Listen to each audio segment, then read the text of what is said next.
nguvu za kuzaa. Nguvu za kuzaa. Na kanisa mnajua kwamba tangu Jumatano tulikuwa na maombi ya siku 3 ya kufunga na kuomba hata siku ya Jumamosi asubuhi. Kichwa chetu na lengo letu au theme ya maombi yetu ilikuwa ni nguvu ya kuzaa. Tunamtukuza Mungu kwamba wanaume na wanawake waliokuwepo kwenye maombi hayo walipata nafasi ya kuomba kwa kanisa, kwa kila mmoja, kwa jina lako. Pata kuomba na kutamka baraka kwa ajili yako, upokee nguvu ya kuzaa katika jina la Yesu Kristo. Mtu mmoja aseme amen. Mtu mmoja aseme amen. Tutaongozwa na neno la Mungu kutoka kitabu cha Isaya sura ile ya 37 na mstari wa 3. Tutaongozwa na neno la Mungu kutoka kitabu cha Isaya sura ile ya 37 na mstari wa 3. Neno la Mungu linasema, wakamwambia Hezekia asema hivi, siku hii ni siku ya dhiki na aibu na matukano, maana watoto wa tayari kuzaliwa wala hapana nguvu za kuwazaa. Maana watoto wa tayari kuzaliwa wala hapana nguvu za kuwazaa. Ni kitabu cha Isaya sura ya 37 na mstari wa 3. Kitabu cha Isaya ni kitabu kimojawapo katika vitabu vya manabii.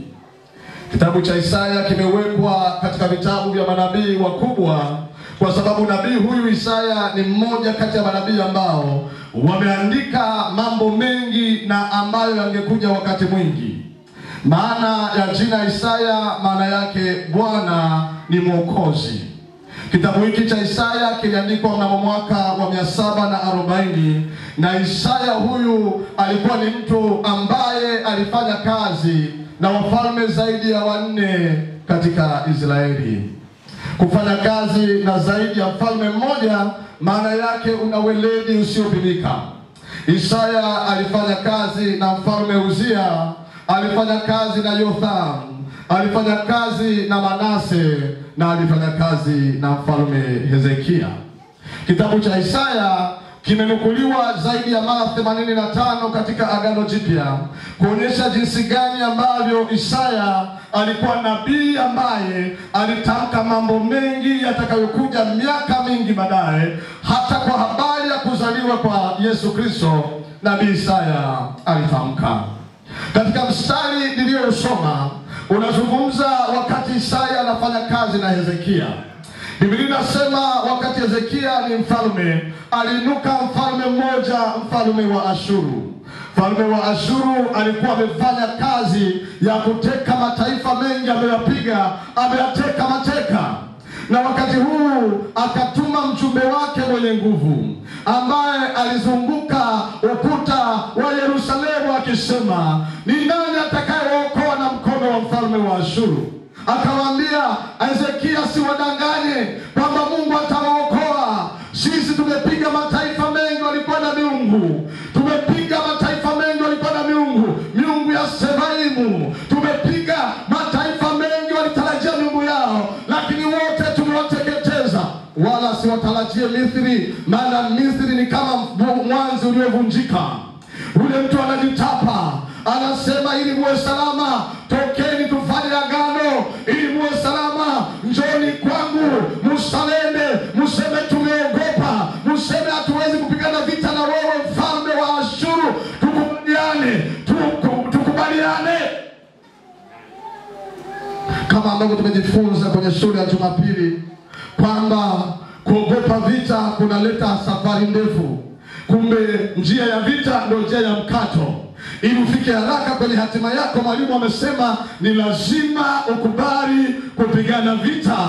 Wana wa Israeli wakasema jambo hili limekuwa gumu. Ndipo watu wakaja kwa mfalme Hezekia wakampasha habari. Biblia inasema mfalme Hezekia akavua nguo zake za kifalme, akavaa mavazi ya magunia, akaanza kuomboleza. Ndipo akatuma watu kwa nabii Isaya kwamba nabii Isaya, kuna mambo Maneno haya tuliyoyasema ni maneno ambayo mfalme Hezekia aliwaambia wajumbe waende kwa nabii Isaya, wakamwambia nabii Isaya, nabii Isaya, watoto wako tayari kuzaliwa, lakini hapana nguvu za kuwazaa.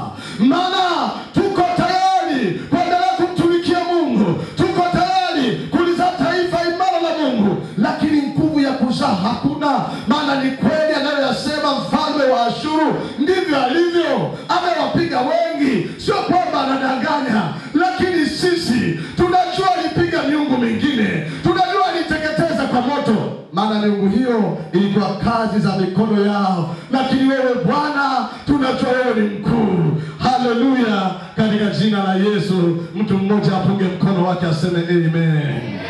Haleluya. Kwa hiyo ninasema wakatuma watu kwa Hezekia, na Hezekia kwa Isaya. Nabii Isaya alikuwa na neno la Bwana. Nataka ujifunze kitu, mtu wa Mungu. Wakati mambo yamefika shingoni, mambo yamekukaba, hujui wapi pa kwenda, kimbilia kwa Mungu aliye hai. Alipokimbilia kwa Hezekia, Hezekia akamwambia mfalme asiogope, maana nitasikizisha mshindo wa mfalme wa Ashuru, na hatakuja katika Israeli, atakwenda atakufa kwenye nchi yake mwenyewe. Jambo ambalo lilikuwa kubwa, ilikuwa ni jambo la kutisha, la kutetemeshwa kwa neno la Bwana, wala hakuna vita. Lakini Mungu katika ulimwengu wa roho akamsikizisha mfalme wa Ashuru, akamsikizisha mshindo wa vita aliyekuwa anataka kuja kupigana. Yeye mwenyewe akakimbia, akarudi katika nchi yake mwenyewe. Ninatangaza mchana wa leo, kokote kule ambako unasikia kutishwa, Bwana leo anasikizisha sauti ya mshindo wa vita katika jina la Yesu aliye hai. Wanarudi, waliopanga kukushambulia wanarudi kinyume nyume, hawatakushambulia katika jina la Yesu aliye hai. Neema ya Bwana iko pamoja nawe, uwezo wa Bwana uko pamoja nawe, nguvu za Bwana ziko pamoja nawe, na utashinda katika jina la Yesu aliye hai. Wapendwa katika Kristo Yesu, watoto wako tayari kuzaliwa kwenye maisha yako. Mungu tayari ameshafanya. Ni baraka katika ulimwengu wa roho tayari imeshawekwa. Kila kitu kiko tayari, lakini kinachopungua ni nguvu ya kuzaa.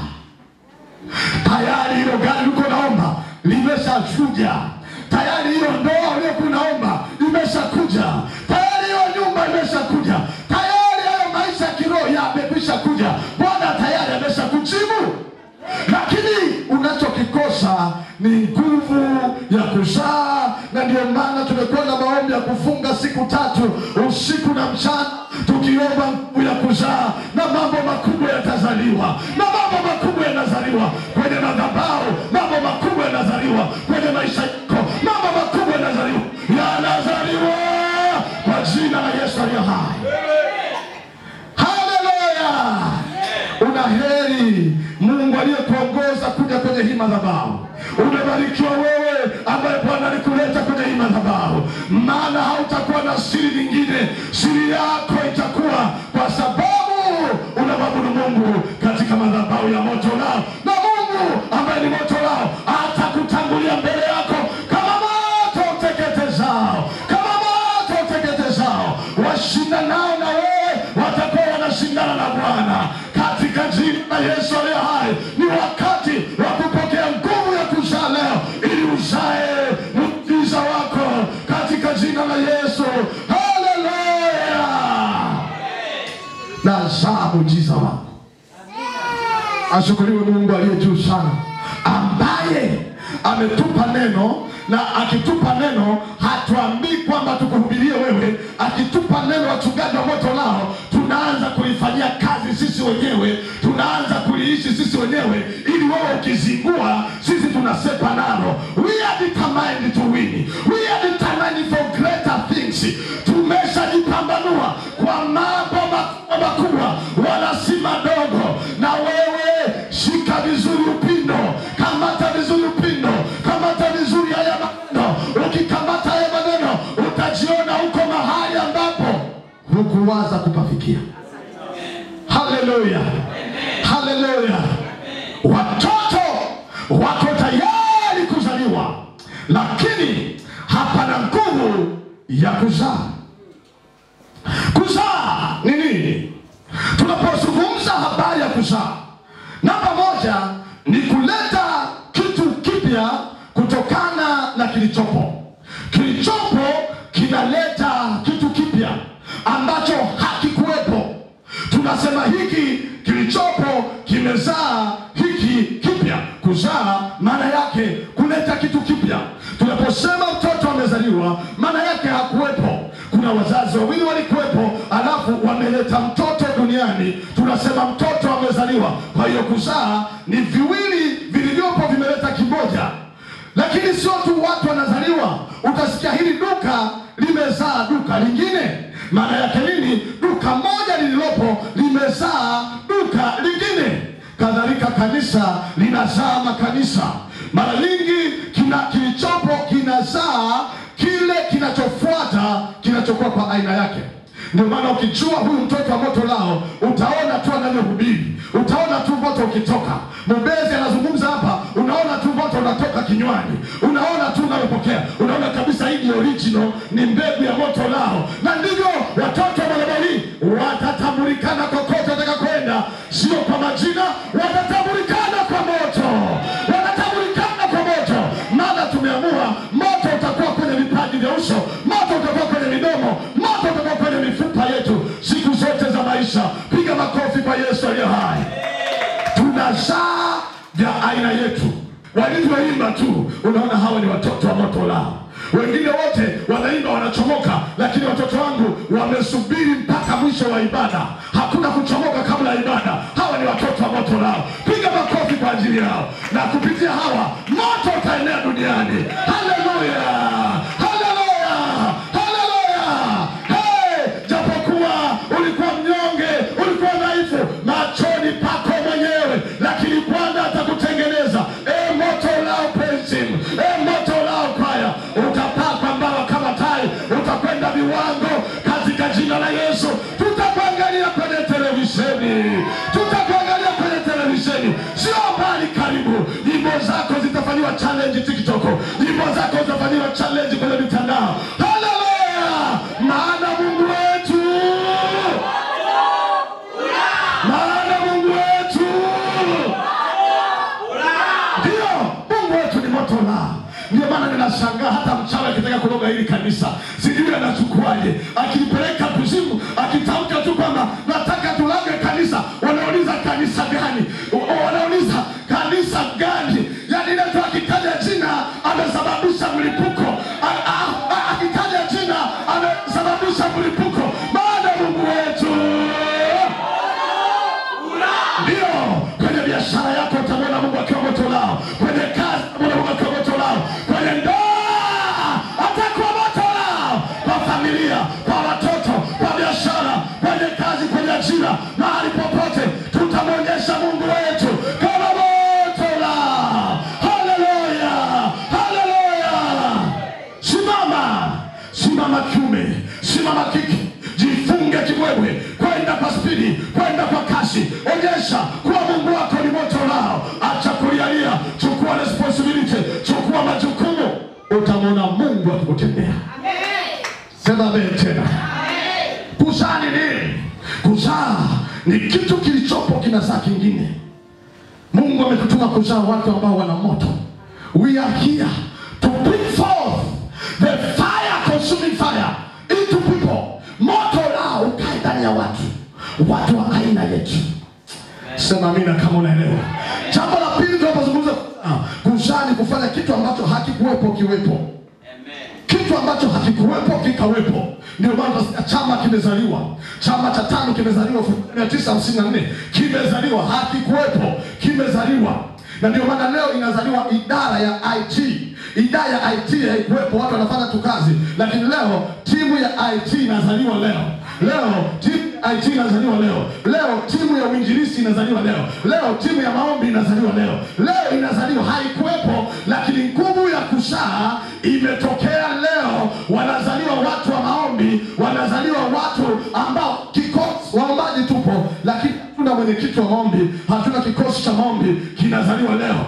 Timu ya kuchukua video na kushuti ipo, lakini leo inazaliwa kwenye maombi haya. Tayari imezaliwa, hata usipoitangazwa imezaliwa timu tayari ya IT, imezaliwa timu tayari ya uinjilisti, watu ambao wanatoa kulihubiri neno, watu ambao wako kwenye ya kutumikia Mungu kwa njia ya uinjilisti wamezaliwa. Kwa nini? Kwa sababu watoto walikuwa tayari kuzaliwa, hakukuwa na nguvu ya kuzaa, na sasa tumepokea nguvu ya kuzaa. Vitu ambavyo havikuwepo vinatokea.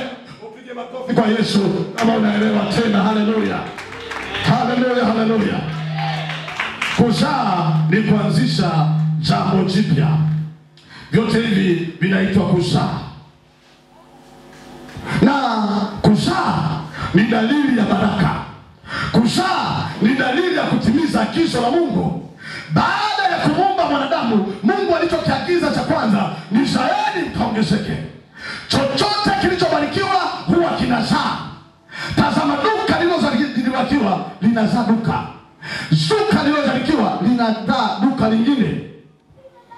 M-Pesa, kibanda cha M-Pesa, kibanda cha fedha kilichobarikiwa kinazaa kibanda kingine. Chochote ambacho, haleluya, Bwana akawabarikia akasema zaeni mkaongezeke, mkayajaze maji ya bahari, ndege wazidi katika nchi. Mwanzo 1:22. Mungu anataka tuzae. Akatudia kwa Nuhu, kwa Nuhu akamwambia Nuhu, nanyi zaeni mkaongezeke. Zaeni sana katika nchi, mkaongezeke ndani yake. Kuzaa ni agizo la Mungu. Mungu anatamani uzae. Umekuwa na biashara moja muda mrefu, Mungu mapenzi yake ni izaliwe nyingine. Umekuwa na huduma mara moja muda mrefu, Mungu mapenzi yake izaliwe na nyingine. Umekuwa na kazi moja, Mungu mapenzi yake izaliwe na nyingine. Kuzaa. Haleluya. Sikia, bustani ya Edeni ilikuwa na mito 4 ambayo kila siku ilikuwa inamwagilia bustani ya Edeni isinyauke. Mito 4, maana yake nini? Maana yake Mungu ni Mungu ambaye anafurahishwa na wingi na upele. Zaeni mkaongezeke. Kwa kumbe kuzaa ni agizo la Mungu. Lazima ujiangalie, mwaka unapinduka, umezaa nini katika mwaka husika? Maisha yako mpaka hapo ulipo umezaa nini? Nini ulichokizaa? Kitu gani ambacho kinafurahisha? Ndio maana ifike mahali tupanda hata ua tu kama hilo. Ukiangalia unasema mimi hili ua nimelipanda. Kuliko unatembea no impact. Kwenye dunia unayoishi hakuna chochote ulichokisababisha. Hakuna ulichokizaa.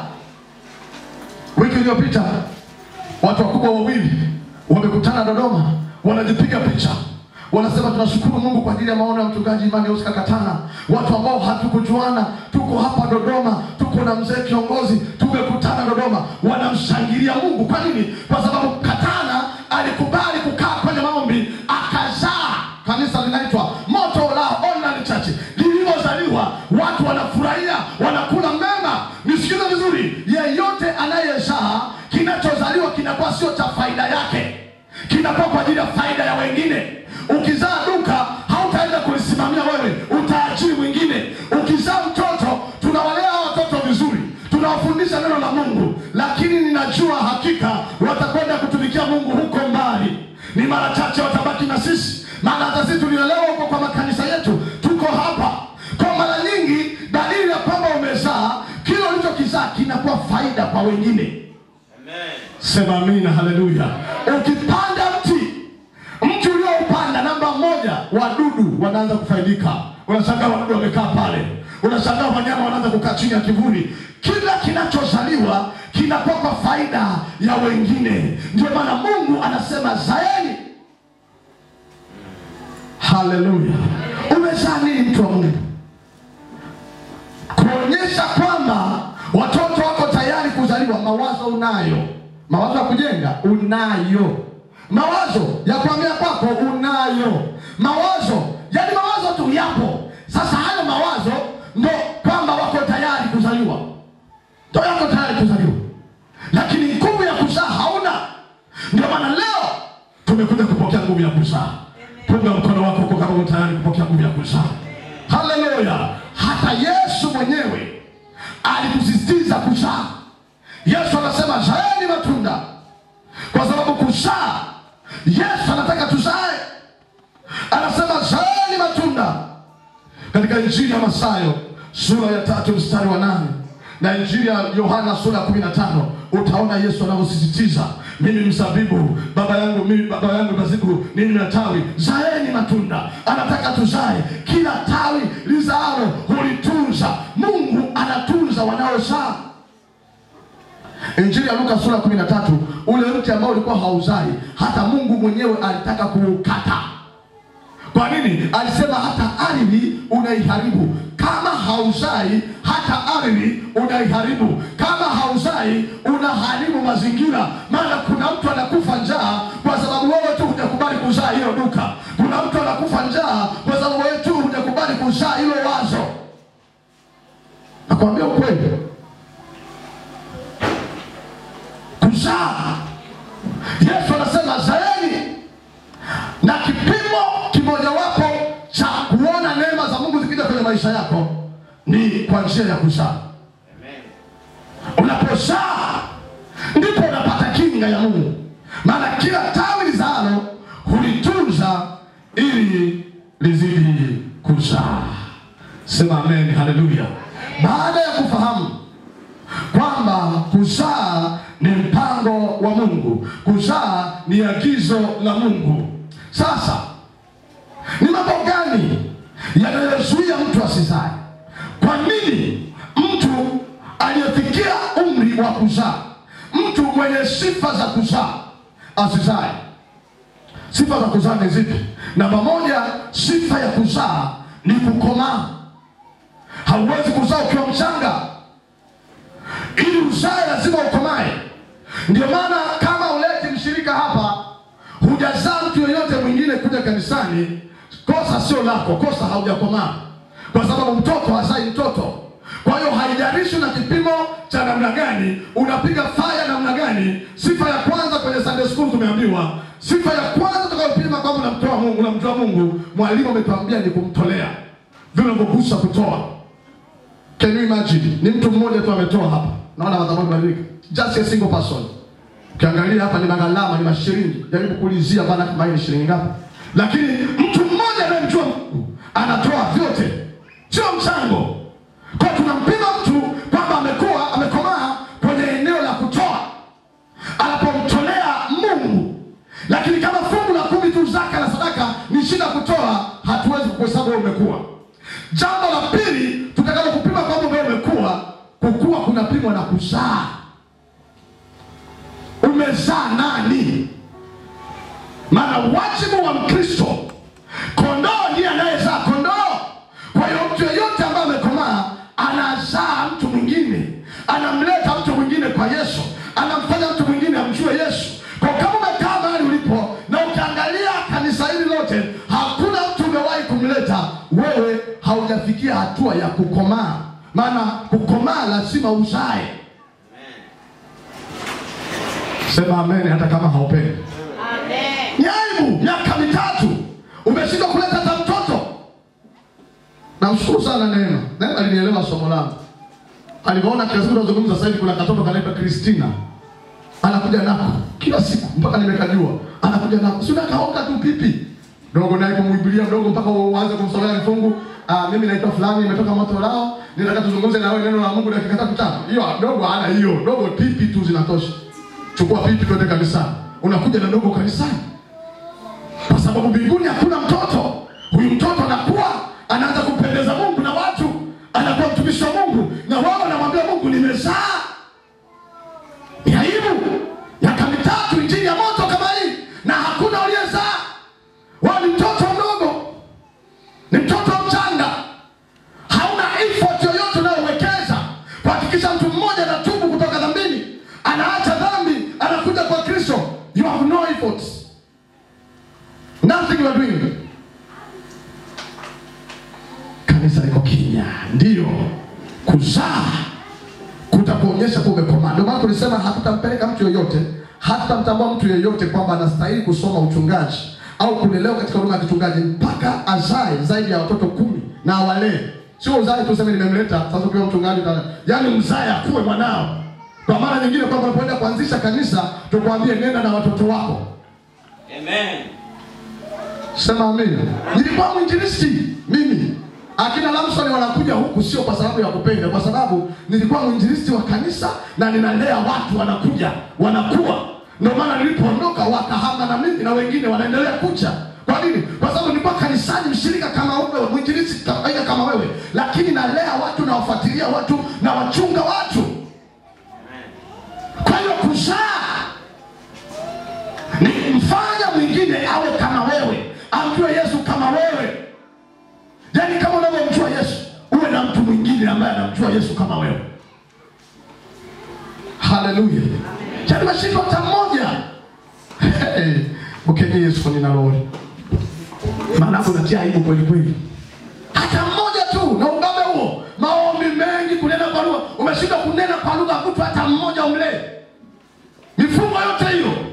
Hata mmoja ambaye ukiumwa anasema mama yangu wa kiroho, baba yangu wa kiroho aliyenishuhudia. Hata mmoja ambaye anaguswa na maisha yako hauna. Alafu unadunda. Niko moto la. You are not serious at all. Hauko serious. For sure. Dalili ya kukua ni kuzaa. Zaeni matunda. Mungu anataka tuzae, na hakuna matunda makubwa kwa Mungu kama tunda la kufanya mtu mmoja aokoke. Maana ukifanya hivyo mbinguni wanashangilia, mbinguni wanapiga vigeregere, na malaika wanaposhangilia wanachungulia duniani ni nani aliyesababisha hiyo sherehe. Wanakuta ni mtu mmoja ambaye amekwenda kugawa vipeperushi, ni mtu mmoja ambaye ametumia watu meseji, ni mtu mmoja ambaye amekwenda kukaribisha jirani yake, ni mtu mmoja ambaye amepeleka watu kulihubiri neno, ni mtu mmoja ambaye ametoa sadaka ya televisheni, ni mtu mmoja ambaye kweli yeye hajaweza, lakini amesimama kwa fedha yake, kwa mawazo yake, kuhakikisha injili inahubiriwa. Ninatangaza wanazaliwa watu leo ambao moto wa injili utawaka ndani yao. Wanazaliwa watu leo ambao watakubali, hawatakubali jua lichomoze na kuzama bila kuzungumza na mtu mmoja habari za Yesu. Amen. Nisikize mtu wa Mungu. Kwa Mungu kulipwa kwamba umefanya kazi yake ya kuhubiri, sio kwamba lazima ulete mtu akubali aokoke. Yaani ile tu kwamba umesema naye amekusikia, umeshafanya. Amen. Haleluya. Amen. Wasaidizi wangu ambao nafanya nao kazi madhabahuni hapa, tumeshapengeana na kabisa na vitengo. Kwamba ukigawa kipeperushi ni shilingi ngapi? Ukishuhudia mtu ni shilingi ngapi? Sio haja, yaani umeshuhudia, umeingiza fedha kwa Mungu. Sema amina kama unaelewa. Hilo ni jiwe limekupata. Heri mtu yule ambaye anakwenda kutendea kazi maneno haya ili upige hatua katika eneo lako. Kuzaa ni dalili ya pili ya mtu kwamba amekomaa. Dalili ya kwanza kutoa, dalili ya pili inaonekana kwa nje baada ya mtu kukomaa ni kukomaa, ni kuzaa. Lakini ili mtu aweze kuzaa lazima awe na nia ya kuzaa. Kwa hiyo tunazungumza kuzaa, watu lazima uwe na nia, ndani yako iwepo nia ya kutaka kuzaa.